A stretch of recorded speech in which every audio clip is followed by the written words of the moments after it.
નમસ્કાર વિદ્યાર્થી મિત્રો, વેલકમ ટુ પથદર્શક. મિત્રો, ગુજરાત હાઈકોર્ટ બેલીફનું જ્યારથી સિલેબસ આવ્યો છે મુખ્ય પરીક્ષાનો, ત્યારથી ક્યાંક ને ક્યાંક વિદ્યાર્થીઓ જે છે એ કન્ફ્યુઝનમાં છે કે હવે શું કરવું. ઘણા બધા એવું કહે છે કે સાહેબ દિવસો ઓછા છે અને કહેવાય કે સિલેબસ બહુ લાંબો આપી દીધો, હવે આમાં કઈ રીતે પહોંચવું. તો ગણિત અને રિઝનિંગ જે છે તો એની અંદર મારા મત મુજબ કયા કયા એવા ટોપિકો છે કે જે તમને મેક્સિમમ માર્ક્સ કવર કરવા માટે ઉપયોગી થશે એની ચર્ચા આપણે આ વિડીયોની અંદર કરવાના છીએ. એ ઉપરાંત આપણા જે ટેસ્ટ સિરીઝો છે 11 ટેસ્ટ અને 21 ટેસ્ટ, આ બંને ટેસ્ટ સિરીઝો એની અંદર લગભગ 200 થી 250 સ્ટુડન્ટ જે છે એ એનરોલ થયેલા છે. આની પહેલા જ્યારે આપણે ટેસ્ટ સિરીઝ લોન્ચ કરી હતી ત્યારે ઘણા બધા વિદ્યાર્થીઓની અંદર જોડાયા હતા.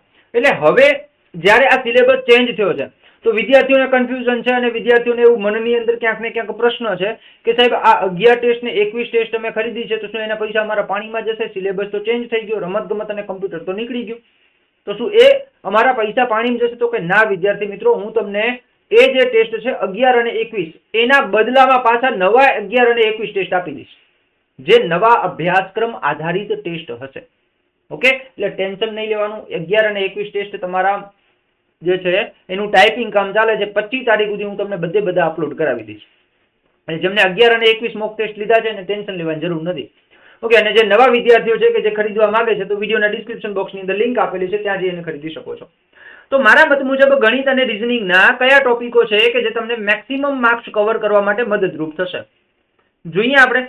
તો સૌથી પહેલા તો આ અભ્યાસક્રમ જે છે, અભ્યાસક્રમ આવ્યો એને જોઈએ આપણે કે ભાઈ Gujarati language and include mandatory comprehensive, બરાબર, એટલે કે ભાષા અને જે ફકરા પરથી જવાબ આપવાના, બરાબર. General knowledge including current affairs, બરાબર. કરંટ અફેર્સ 4 મહિનાનું કરી શકાય, બરાબર. જાન્યુઆરી થી કરી અને એપ્રિલ મહિના સુધીનું કરી શકાય, જાન્યુઆરી, ફેબ્રુઆરી, માર્ચ અને એપ્રિલ, બરાબર. અને બાકીના જે 10 દિવસ છે એટલે કે મે મહિનાના 10 દિવસ છે, આ 10 દિવસના જે અગત્યના દિવસો આવતા હોય એ યાદ રાખી શકાય, બરાબર. હવે આ જે ત્રીજા નંબરનો જે અભ્યાસક્રમ છે ને, ત્રીજા નંબરનો જે ટોપિક છે ને, એની અંદર ક્યાંક ને ક્યાંક વિદ્યાર્થીઓ કન્ફ્યુઝ છે કે ભાઈ question to test the aptitude, reasoning with comprehensive, passage, case study, બરાબર, ઇટીસી એટલે કે extra. Reasoning and aptitude testing will also include general MCQ based on reasoning aptitude, including logical thinking, problem solving, analysis, interpretation, responsiveness, applications, knowledge, interferences, reporting, communication, reason, બરાબર. તો આ ક્યાંક ને ક્યાંક આમાં કન્ફ્યુઝ છે. તો એનું આપણે ગુજરાતી કરીએ તો કંઈક આવું થાય કે યોગ્યતા, સમજણ, પેસેજ, કેસ સ્ટડી એટલે કે કેસનો અભ્યાસ વગેરે ચકાસવા માટેના પ્રશ્નો, તર્ક અને યોગ્યતા પરીક્ષણમાં તર્ક, યોગ્યતા, તાર્કિક વિચારસરણી, સમસ્યાનું નિરાકરણ, વિશ્લેષણ, અર્થઘટન, પ્રતિભાવ, એપ્લિકેશન જ્ઞાન, અનુમાન, રિપોર્ટિંગ, સંદેશાવ્યવહાર, કારણો, દાવાઓ, વિધાન વગેરે સહિતના પ્રશ્નો તમને પૂછાશે. તો આની અંદર તમને કન્ફ્યુઝન થાય કે સાહેબ હવે આની અંદર કરવું શું, બરાબર. તો ઓમ જોવા જઈએ તો આખું રીઝનિંગ આની અંદર આવી જાય. મોસ્ટ ઓફ રીઝનિંગ જે છે એ આની અંદર આખું આવી જાય. ગણિતના ટોપિકો ઘણા ખરા એની અંદર આવી જાય, ઘણા ખરા નહીં, આખું ગણિત આવી જાય, આપણું જે બેઝિક આપણે કરીએ છીએ, બરાબર. તો આની અંદર મોસ્ટ ઓફ બધું આવી જાય. તોય છતાં તમને ટોપિકો આપણે આપીએ ને તો ટોપિકમાં જો ગણિતમાં આટલા ટોપિકો કરીએ તો કામ લાગે.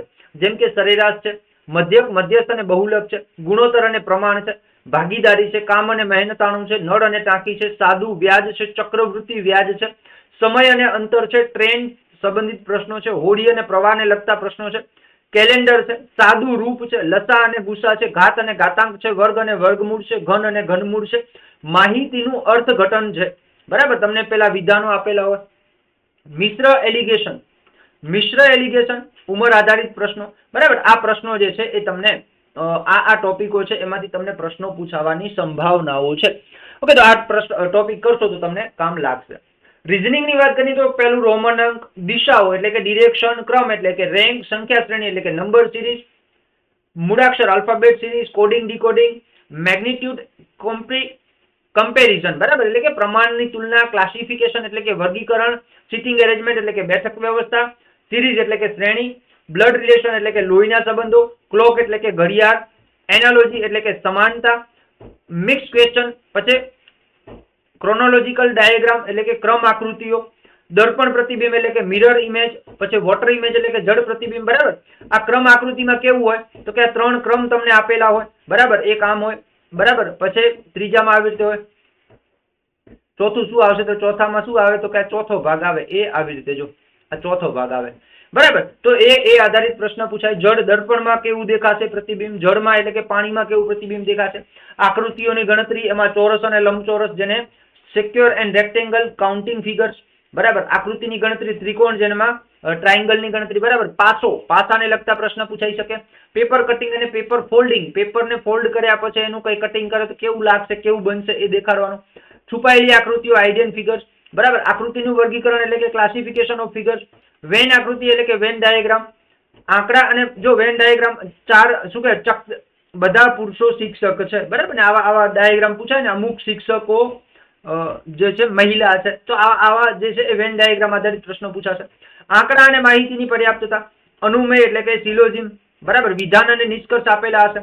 ઓકે, એમાં વિધાન 1 અનુસરે છે, વિધાન 2 અનુસરે છે, બરાબર. વિધાન માત્ર 1 અનુસરે છે, વિધાન 1 અને 2 બંને અનુસરે છે, તો આવા પ્રશ્નો એની અંદર પૂછાશે સિલોજીમમાં, બરાબર.